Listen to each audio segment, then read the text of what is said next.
Hi guys, ఒక crime story serial killer గురించి చెప్పబోతున్నాను. మీకు ఇంట్రెస్ట్ ఉంటే చూడండి.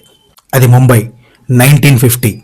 అర్ధరాత్రి బయట పడుకోవాలంటే భయం, ఒకవేళ పడుకున్నా పొద్దున లెగుస్తామా లేదా అని ఒక భయం.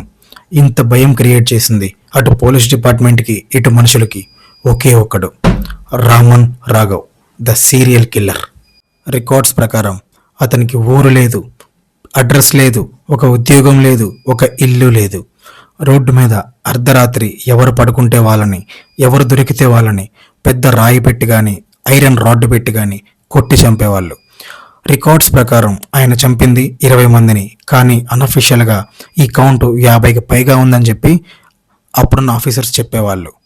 ఇదంతా అతన్ని పిలిచి ఇన్వెస్టిగేషన్లో అడిగితే అతను చెప్పిన మాట ఒకటే, మనుషుల్ని చంపుతూ ఉంటే నాకు ఆనందంగా ఉంటుంది, నాకు దేవుడు చెప్పాడు చంపమని చెప్పి అని చెప్పగానే పోలీస్ ఆఫీసర్లందరూ షాక్ అయిపోయారు. ఎందుకంటే అట్లాంటి మనిషిని అట్లాంటి కేసుని వాళ్ళు డీల్ చేస్తుంది అదే ఫస్ట్ టైం 1950లో. ఇతను కొన్ని సంవత్సరాల వరకు ముంబైలోని ప్రజలకు కానీ పోలీస్ డిపార్ట్మెంట్కి కానీ చుక్కలు చూపించాడు.